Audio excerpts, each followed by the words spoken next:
Hello,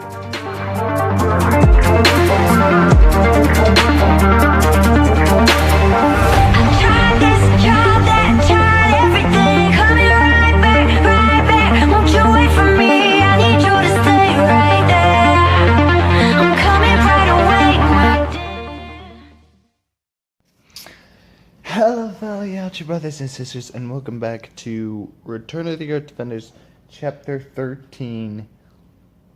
Chapter 13, Part 3. So, all of you are wondering why I'm recording on this set. I decided to record this Saturday. It's 5:48, almost 6, because I was bored. I literally was super bored. And for all of you who are wondering why I'm wearing this camouflage hat, well, I got my hair cut. And I kind of shaved, so it's odd not having a huge bat of hair on your head, because it's really cold out there. So, and it was raining earlier. So, but anyway, we're back. We're here, and we were still, according to where we were still into the naughty part of things. So keep that in mind. Keep that in mind. But let's dive right back into this. So different, so radioactive, so exotic, Flutterbat drooled. Well, that was different, Anguirus panted. Please, I can't take much more.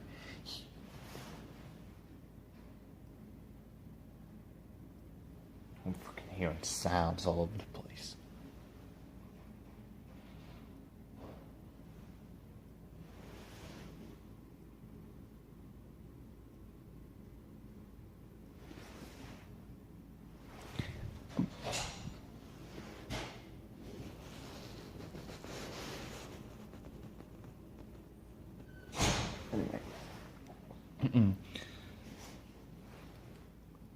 Please, I can't take much more. Use that tail and tame me, Flutterbat moans. Oh no. She is very naughty.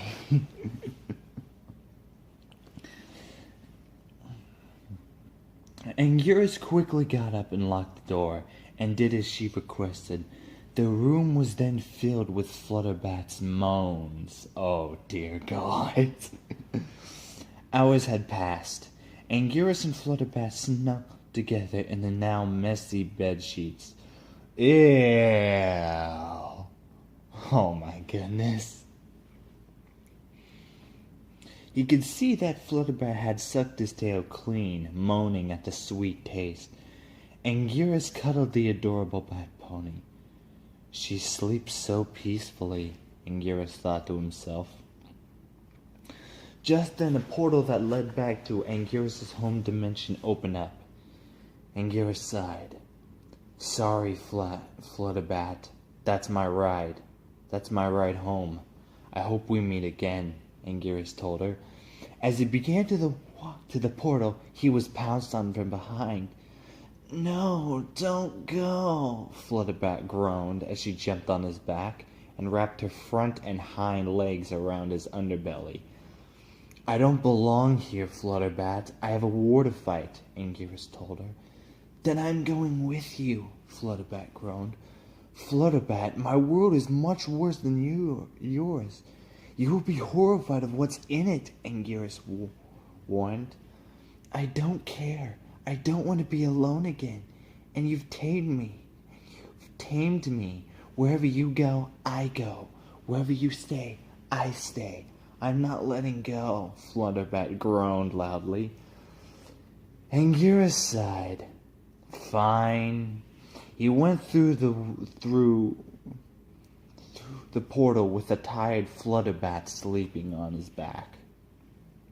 5 astraceas later, Martha and Vinyl scratched pockets. Anguirus re-entered the portal. Oh man, Anguirus, I'm glad we finally got you back. His voice trailed off as he noticed Flutterbat. Anguirus? Why do you have an anthropomorphic bat pony mare on your back? Martha asked. Anguirus looked through a mirror and saw what happened. Flutterbat's hair was blood red. She had mane, I should say. Flutterbat's mane was blood red. She had hands, and she was as tall as Vinyl. On her hip was a cutie mark of red apples that had bat-like wings. She had bat-like wings on her back. The worst part was that she was completely naked. Her breasts were large, and she had a nice, firm, curved butt. Mothra, please tell me you have clothes to dress her, Anguirus groaned. Yes, Vinyl has some in the back. What dimension did you go into, and why did you bring her through? Mothra asked. Long story, Anguirus answered. Vinyl dragged the tired Flutterbat away. Oh, by the way, the last chapter 13 and the beginning of chapter 13 part 2, I got my intro working, so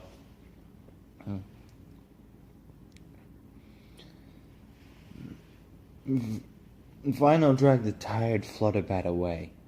Hey, Vinyl, when she's dressed, can you put her in my room? Anguirus told her. Vinyl nodded. So let me guess, Vinyl is Jewel, Anguirus asked. Yeah, she is, but who's the bat pony? Martha asked. I'll tell you when she's awake. Right now, I think I'd rather go to my room, Anguirus told him. Oh, okay, Martha replied. I cannot read with this hat on, despite my hairs. Don't be horrified, chat. Don't be horrified. In case you notice, I'm not like completely bald. Okay, there's still a little hair on here.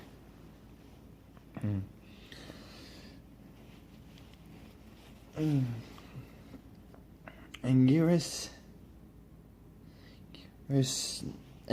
then wandered away. 5 astrases later, Anguirus wandered into the confines of his room. Flutterbat was asleep on his bed. Excuse me. She was wearing some blue jeans and a small black and white shirt with the same red apples with bat wings on it. Anguirus snuggled up to where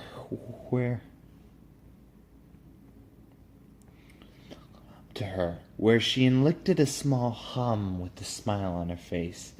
Anguirus smiled. Well, Flutterbat, welcome to my dimension.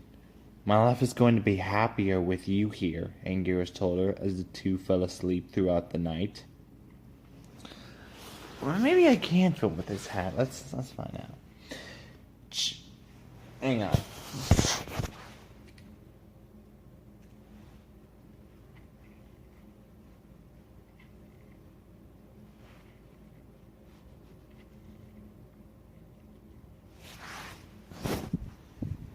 Okay. Chapter 14. The Flames of Passion. Blah.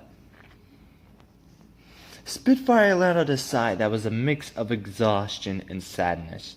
She was in her office per the usual. Sometimes she was okay with the paperwork, and honestly, she loved shouting at the new recruits and blowing her whistle. However, there was one problem that frustrated her the most. She was lonely. She used to have a special sun pony she trained with before she became captain of the Wonderbolts. But after a tragic accident, her heart was broken in two. Fleetfoot was everything to her. She remembered her first kiss under the beautiful moonlit stars in that park. She remembered the times where they went away in the locker rooms for a little fun. But ever since that accident, ever since that race, her life had never been the same. Spitfire did try being with Soren, however he had eyes for Rainbow Dash. Spitfire tried to have Soren fall for her, but after a fight with Rainbow Dash, she realized that maybe that wasn't the best idea. After that, Rainbow Dash and Spitfire didn't really talk much. After a while, Spitfire confronted Rainbow Dash, telling her she didn't mean to hurt her feelings, and definitely didn't mean to take Soren from her. then explained Fleetfoot's death and why she acted that way. Rainbow Dash forgave her and did her best to get Spitfire on dates. However, there was no luck, since all the stallions were jerks. This meant she was still lonely. Spitfire then began to focus on her paperwork. All of a sudden, while she was filling out forms, she felt a strange warmth cover her entire body, making her tingle and let out a soft moan. Soft moan? Oh, goodness. What's going on? I'm a little concerned and confused. She looked around. No stallion or mare was using magic on her. What the heck? She then looked into a mirror. Her fiery speed aura had automatically activated on her body, and her body and mane glowed with fire. "What's going on?" Spitfire shouted as a loud humming noise was heard for a short time. Her eyes went magic glowing blank with fire as Spitfire had her vision. She felt the office around her crumble as she felt herself going faster than any living Pegasus had ever gone before. She was miles into the sky, into the massive storming skies. "Why is it so stormy?" Spitfire asked. Just then she saw the most beautiful glowing light began to emerge from the stormy clouds. Like her Pegasus speed, this thing was emitting a huge pyrokinetic amount of fire, bigger than anything Spitfire could produce. "It's so beautiful," Spitfire gasped, as if something heard her. Ghost-like voices replied to her. "He has returned. The sage of the Firestone is finally here. The god of speed is here. He is your destiny. He is your soulmate. He is your answer to what your heart has been missing all along." The voices spoke. Suddenly the flames went to warp drive. A thundering, echoing screech boomed through the air as a fiery blur blast faster than Rainbow Dash's sonic double rain boom. All the clouds around it were turned into fiery explosions from the acceleration. She could barely make it out, but it seemed to look like a living creature. And just like that, the vision ended. Spitfire blinked her eyes twice. She began to pace around back and forth in her office as she was very confused. What was that thing? How could any living creature possess both advanced pyrokinesis and such off-the-charts super flight speed? That should be impossible, Spitfire pondered. She needed to talk with Rainbow Dash. After all, she was the element of loyalty. Maybe her friend Twilight had the answers she sought. She flew off to see if she could have a conversation. 5 asteroseas later, Rodan let out a yell as he came through the portal and began to free fall miles from the sky. "Whoa, whoa, whoa, whoa, whoa, whoa!" Rodan cried as he used his elemental speed to keep from falling. He stood in the sky, flapping his wings. "Phew! It's a good thing that portal didn't nullify my flight nerves. Man, that was close," Rodan breathed. "Man, I hope Martha can charge up the portal to get me home," Rodan grumbled. "Maybe I can fly around to see what help I can find," Rodan said to himself.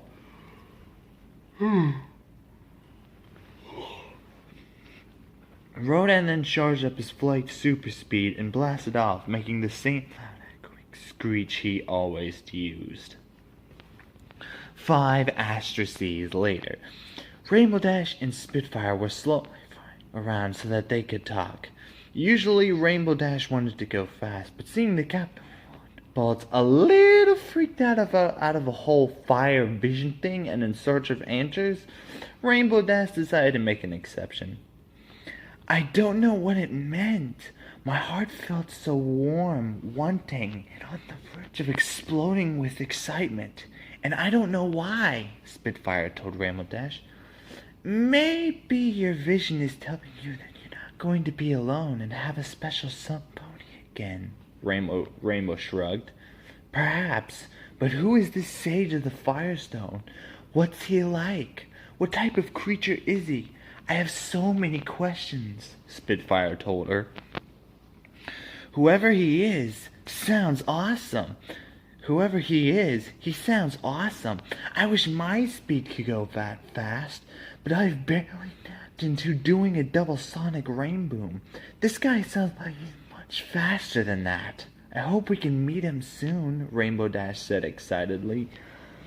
The minute Rainbow Dash said that, Rodan blazed past him like a blaze of fire, blowing them away as they were completely prepared. Whoa! Spitfire cried. Holy buck! What was that? Rainbow Dash shouted. Now,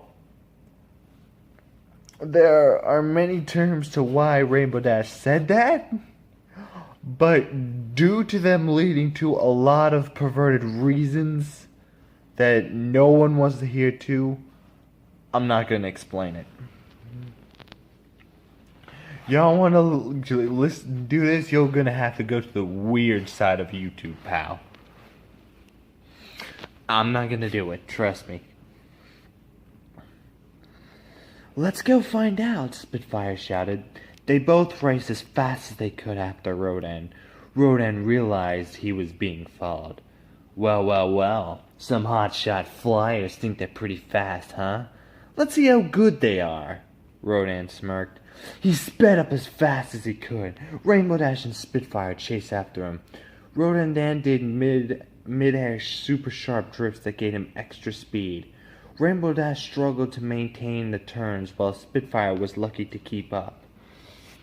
Whoa! I almost lost control of my flight, Rainbow Dash panted. I was super lucky not to mess those up. This guy is definitely no slouch when it comes to super flight speed, Spitfire told her.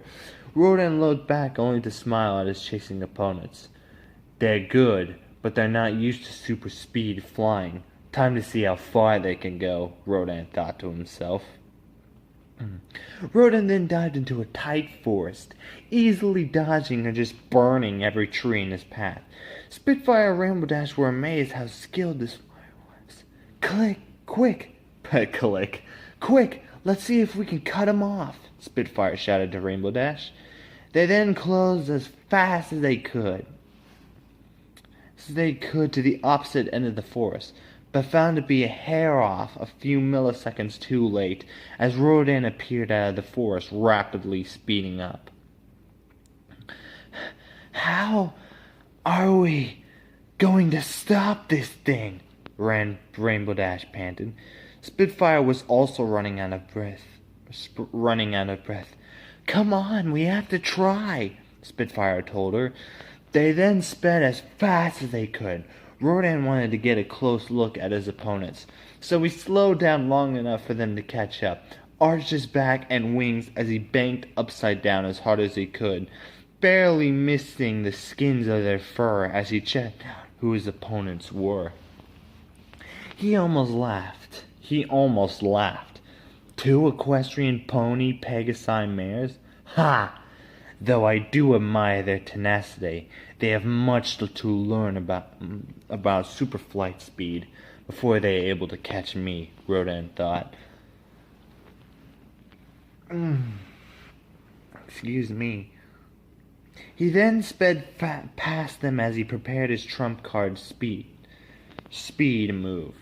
Let's see if they can handle the suicide run, Rodan grinned.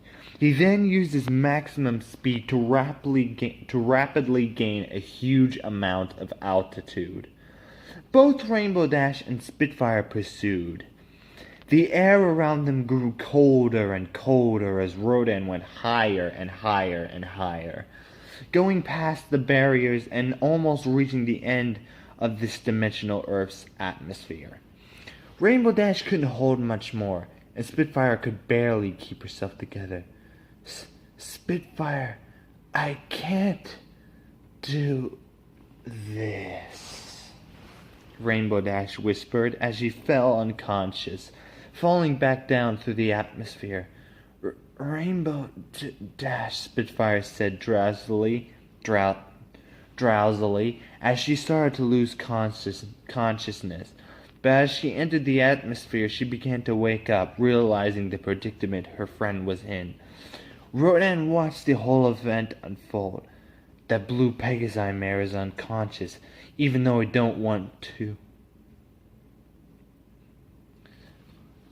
Even though I don't want to, I have to save her, Rodan thought to himself. Spitfire tried to speed up to prevent her friend from falling to a certain death. Out of nowhere, Rodan dived downward very rapidly with a super speed. As he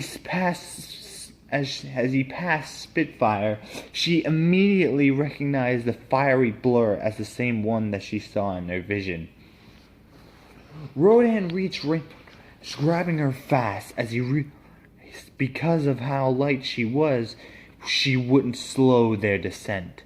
Quick, catch! He shouted to Spitfire as he threw the unconscious Rainbow Dash to Spitfire as she caught her unconscious friend. Rodan tried to stop his descent as he straightened out, as he began to try to adjust himself as he was going to crash into some trees. Oh, ass! Rodan shouted as his head roughly banged against the first tree, then smashed into many trees, roughly as he crashed hard into the soil, sending huge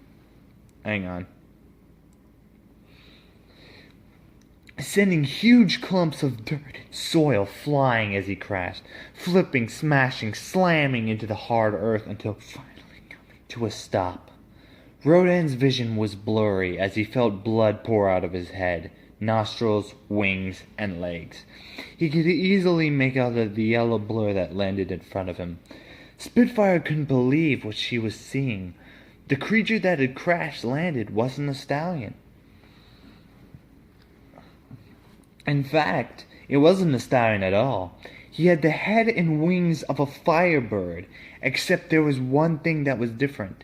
Instead of possessing feathers like other firebirds and phoenixes, this one had scales and a unique underbelly like that of a dragon's. However, small, strange spikes also was on his underbelly. His claws looked like it could bend like eagle's talons, but also was able to help him walk on his own 2 feet. Rodan began to stumble backward as he tried to ready to defend himself. Relax, I won't harm you, Spitfire said in a soft voice. Rodan's muscles eased as he found Spitfire's voice to be calming. Spitfire stared into the creature's eyes. Her heart began to beat rapidly as she stared at Rodan. He's so cute and hot. Oh, Spitfire thought to herself. She reached her hoof out and ever so gently touched Rodan's underbelly chest. Rodan winced in slight pain while Spitfire let out a soft gasp as she felt the softest scales she ever felt in her entire life. Oh my Celestia, his scales are so soft. Soft, she hummed to herself. However, Rodan began to feel his body still wounded from his rough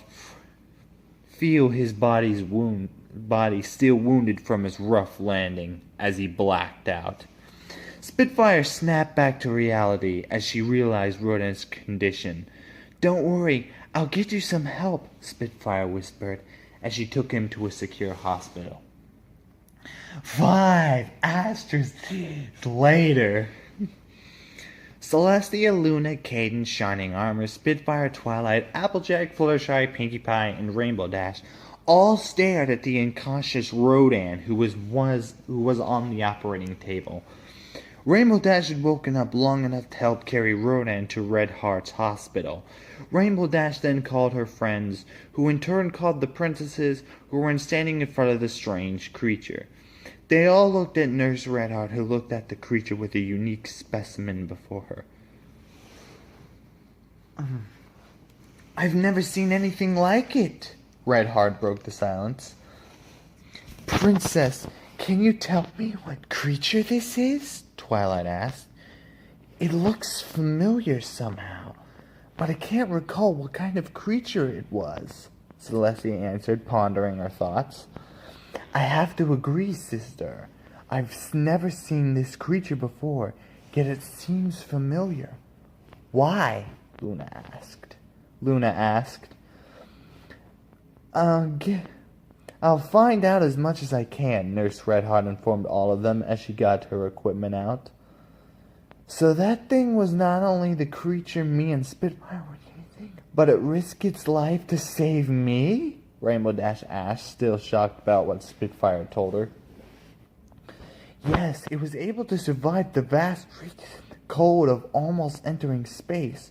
When it saw you were knocked out, it changed direction and took the biggest and fastest dive. I've seen it reach you. I've ever seen. It reached you in time, but because light you were, it couldn't slow its descent, and it threw you to me while I caught you. It crash landed. Spitfire explained. Not it. He, Redheart corrected. He? Spitfire's heart flooded with excitement. Yes, this creature is definitely a male, considering his tools. I'm amazed his thick scales hide his traits from view. For protection and for other reasons, Redheart explained.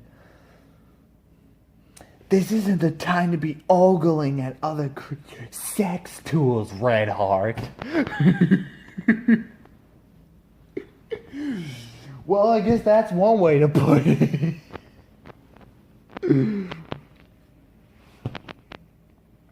Oh my gosh, God. Redheart only rolled her eyes. I'm just doing my job into telling you what this creature is. I use a special scanner to see his insides, Redheart grumbled. Spitfire scoffed. Twilight cleared her throat. Perhaps it's best that we'll find out more if we look in the Canterlot Library, Celestia told Luna and Cadence. We're going back to the Crystal Empire. Florryheart is going to be babysat by Sunburst, and I still have my romantic moment with my shining armor, Cadence drooled. My, sounds like my wife is very frisky. Oh. Hey, keep in mind, these two are married, so... You know how married couples are gonna be, pal. Celestia and Luna teleported away, and so did Shining Armor and Cadence. Spitfire, Redheart, Rainbow Dash, Pinkie Pie, Applejack, Fluttershy, and Twilight still in the room with the unconscious Rodan. Fascinating, Redheart gasped. What is it? Spitfire asked. His DNA is so jumbled with different strands of DNA that it's strange and remarkable, Redheart explained. So what is he? The main five and Spitfire shouted. Well, that's what's weird. He has DNA lived in an 86 million year time period. The other parts of his DNA are common. Are a combination of a firebird, and a phoenix. But there also seems to be substance organs insides of his DNA I've never seen before, Redheart told him. What are these organs for? Spitfire asked.